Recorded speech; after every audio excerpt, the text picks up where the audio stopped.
Hey guys, welcome back to another episode of Basketball Buzz Podcast. My co-hosts, the Fish Boy, aka Danny, and Eddie. So, guys, what do you want to talk about? What kind of NBA news is out there today? I don't know. New trade rumors involving Russell Westbrook and the Magic, and No. the Warriors planning on having free COVID testing at every game. I don't know if I want to talk about that one. Okay. Okay, Danny, sounds very excited about the topics that Eddie presented. So, you can go first. So I don't know what else do we have. Let's see.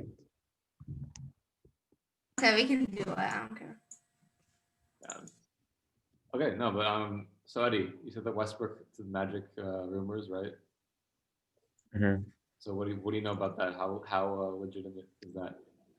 Bleacher Report said that Russell Westbrook has expressed interest in the Magic, and I don't know what the source is, but they sound reliable since the Bleacher Report.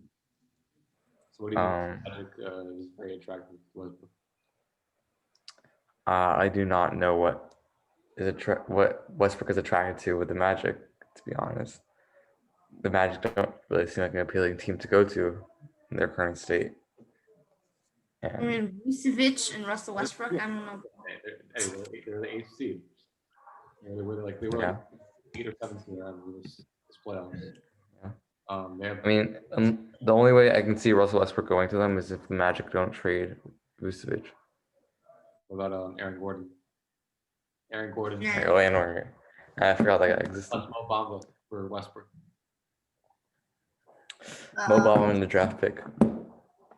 I mean, Westbrook doesn't have like that kind of trade value anymore, like he used to. Like you'd be surprised what they need to give up for him.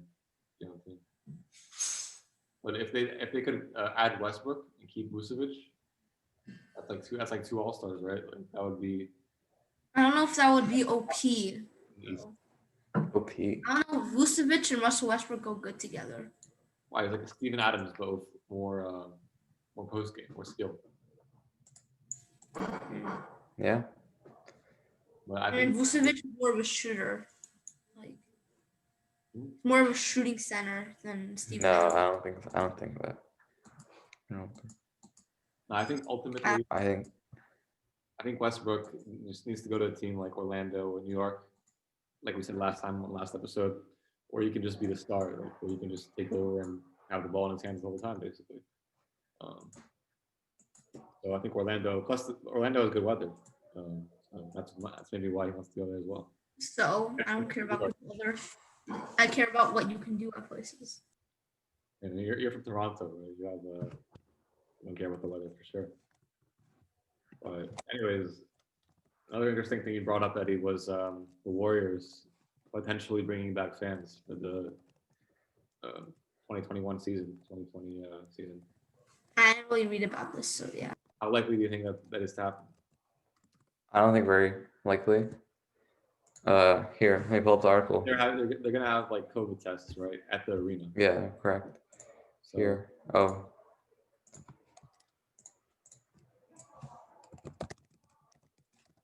I can't do it. I need to be the host to share the screen. But I can send you the article. Yeah, I'll make you the co-host real quick.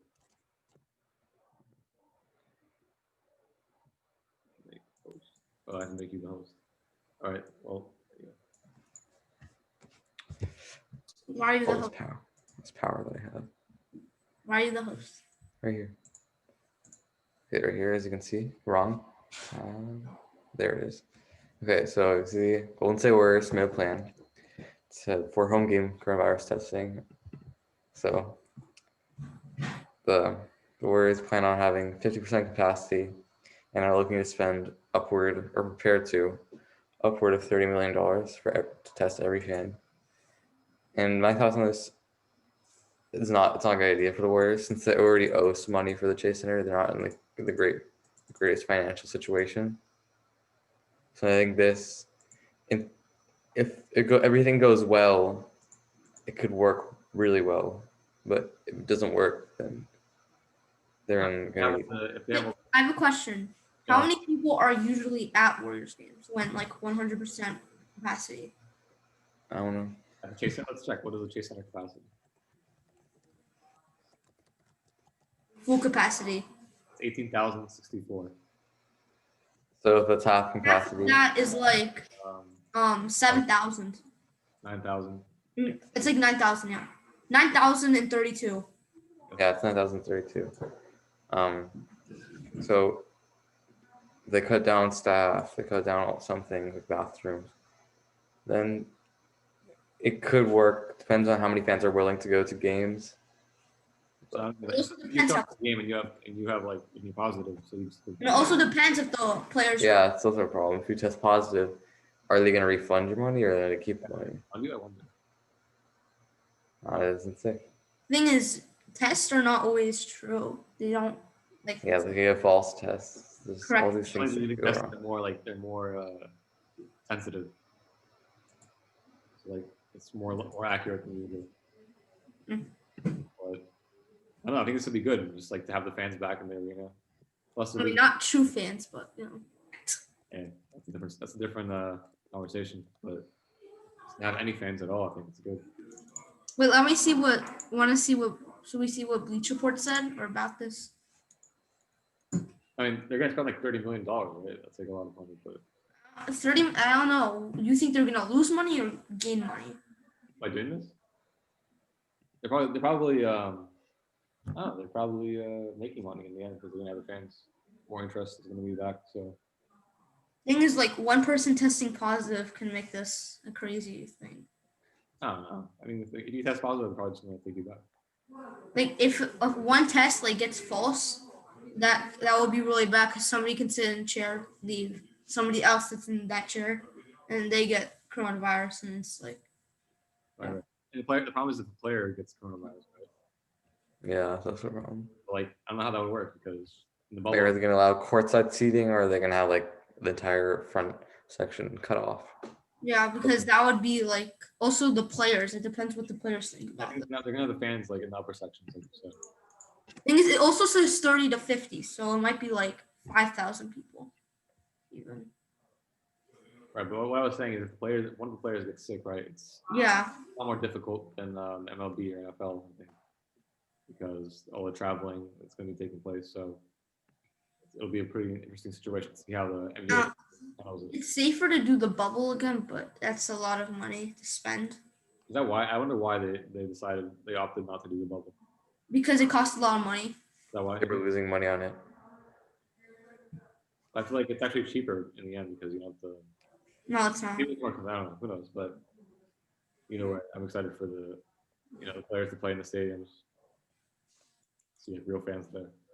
The Yeah, but, bubble was kind of weird. I don't know how it was for you guys, but just like not hearing the fans, not seeing the fans in person, I feel like it changed the game completely.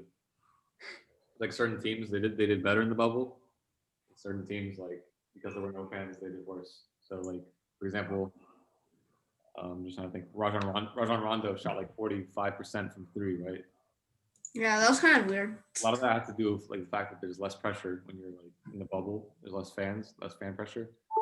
So Yeah, so it's easier in the bubble because not everybody's screaming. yeah, and that's why a lot of Like they only put on the sound effects when somebody scores or gets a steal. So, but they don't do it like the entire game. yeah, and that's why a lot of young fans think young fans, a lot of young teams in the bubble played exceptionally well.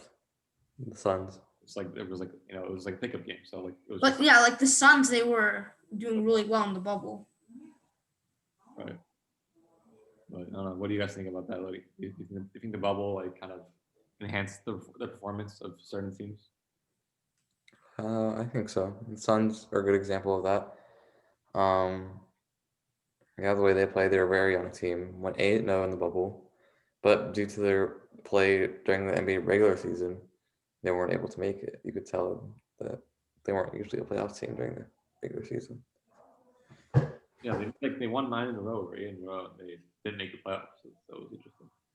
And it just shows how competitive the Western Conference is compared to the East. Mm-hmm. No, it doesn't. Well, I mean, I don't know. I'm excited for the Suns' future in general. Yeah. What do you guys think about like Devin Booker? Like, do you think he's gonna stay, or do you think he's gonna? That's a good question. I think he's gonna stay. I think he has a bright future, depending on who the Suns get this offseason. It all comes down to this offseason. So Like if they get Chris Paul. yeah, that's a good example. Yeah, I mean, I think he's wasting his talent a little bit on the Suns, because I don't ever see them being a top 4 team in the West. With the Lakers, the Warriors, the Mavs, Nuggets, I don't see them ever being as good as those teams. But I think if Devin Booker was to go to They can be the 7th seed. Dallas or something, right? That'd be an amazing team. I don't know, Luka and Devin Booker. Do you think that's good together? Yeah, it's amazing. Like you have all that floor spacing. Thing is, Luka is basically just an upgraded version of Devin Booker, kind of. No, Luka's like a class by himself, in my opinion. I think he has Yeah, I don't think a top 5 player ever. Luka needs potential. another player if he wants to. No, win. I think he doesn't need another player. I think he does.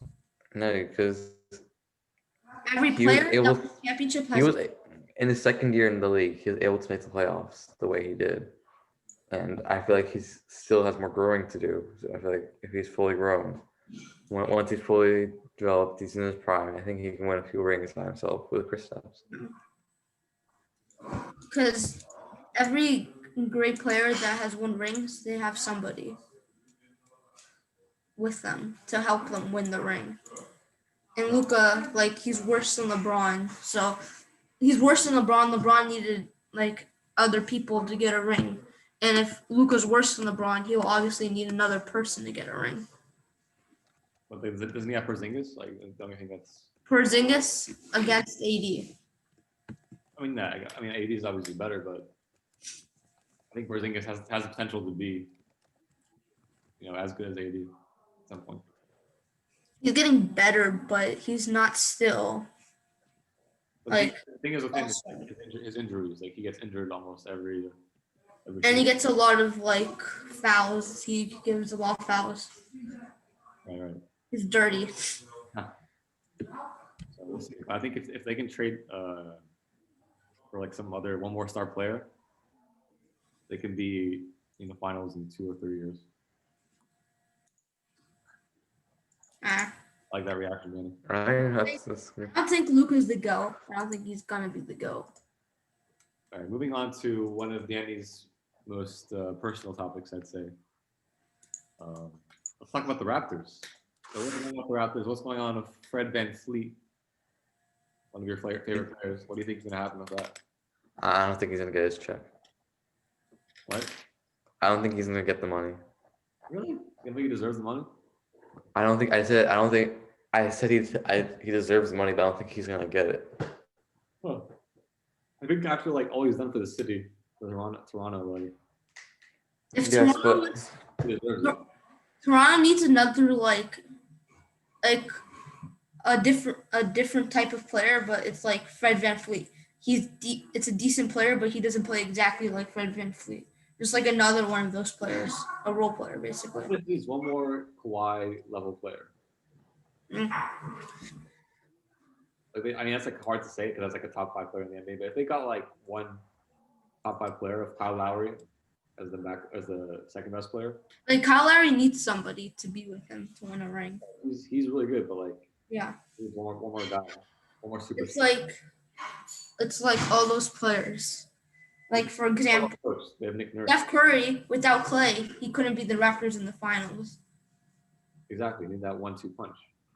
And Nobi's good, but he's not like a shot creator. Yeah, I mean he made a crazy buzzer beater. Yeah, like he's a good defender, good three and D type guy, but you need like a shot creator really to make it in the playoffs. If he was taller, that would be more helpful. yeah, Yeah, obviously. Like he would be a beast if he was taller. I don't think a beast, but I think he'd be better. I think for the Raptors, what they should do is re-sign Fred VanVleet, and then go out and get somebody else, right? They can package like the young players package, and Anobi and some other young stud or superstar. I don't know exactly who they could go for, but next offseason, like Giannis on the Raptors with that like floor spacing, that'd be ridiculous. Imagine like, Giannis and the Raptors, that'd be crazy. I don't think it's Versus enough. the Raptors, I don't know. He wouldn't go, I think, but potential of that. They would win a ring though. Yeah. No question. No question. Well, I don't think Giannis is the greatest fit for the Raptors. Just You saying. think Giannis should leave the Bucks? do I? I think he should. Yeah. I don't think he should. Unless they get Chris Paul or some other like free agent this offseason. Yes, they need a point guard. Yeah, they need like a true like Eric Bledsoe cannot shoot. They need a point guard that can like pass and shoot the ball. Right. So basically, Chris Paul. Top creator alongside Giannis. That's basically Chris Paul. No, it's like any team you could like put Chris Paul on, like they could become a championship team just by adding him. I mean, he's already like 35 years old, but Yeah, but he can pass the ball and still shoot. He can do like basically everything. he has 2 more years, I think, to be like to help a championship team. And I would just be happy for Chris Paul in general. About the Clippers, they're the most disappointing team ever. I mean, They always have such a good team, but they never can get a ring. yeah, but I think if he went back to the Clippers, like that'd be a good story. Just like he was there some years to win. That'd It's be like Chris Paul, Kawhi, and Paul George. If Paul George gets like, he comes back. You would have to trade Paul George though. Yeah, you would have to get Paul George and maybe somebody else because people don't Breaking know. news. Udonis Haslem is returning for his 18th season in the NBA. What are your thoughts on that? I mean, he doesn't really play. He's just kind of like Yeah, he just sits down on the bench. he's like a good veteran, but And LaMelo Ball just had a second workout with the Warriors that just wrapped up. fine. So- I mean, he's been good workouts. Yes, but Soon you soon really it's like a- the Warriors should draft LaMelo Ball. I don't know. I think they should. I feel like if they're working out with him, they want to. They're looking at it. I mean, I like, can't think LeVar Ball. Warriors, And I don't want LaMelo Ball to go to the Warriors because he's gonna be better than Steph Curry. It's actually like crazy that he said that. LeVar is another. And the Miami Heat have hired Caron Butler as an assistant coach. That's another news. I'm just saying news right now. What's going on? Miami also like they're one piece away from the championship. There's a lot of teams that are so close. Yeah. He is. They make the right move this offseason. Miami was doing so well, but when they got to the Lakers, they just like gave up. I don't think they gave up. I think they just were outplayed. They couldn't win that. Tyler Hero scoring 37 points though. 33 points. That was crazy. Pretty sure it was 33. I think if Miami gets one more star, They don't need a star. They just need another like good rookie. you think Jimmy Butler is good enough to take them to the final or to win a championship? I don't know. If they got Giannis, it would be over. I think. They got Like Giannis with like Duncan Robinson, Tyler Hero, those kind of shooters. I don't know. Because Giannis, he's kind of a ball hogger. So, like he doesn't pass the ball a lot. But maybe that's because he has nobody to really play with him. Like Chris Middleton, all he can do is shoot. It's really nothing else. Yeah. All right. Any other topics you guys want to cover? I don't know. I think that's all the news we have for today. All right. Sweet. Well, Cue the thank you music. for joining. And look forward to the NBA draft episode dropping soon, and special guests. Winners and losers NBA draft. Guess who the guests are gonna be though? You don't know. That's why you have to Oh, subscribe it's a surprise. to this channel. Some wanna D1 see players. Some more D1 players. Yes, D1 players plus maybe a special guest. All right. We'll leave it at that. Thanks, guys, and I'll see you on the next one. Peace. Bye.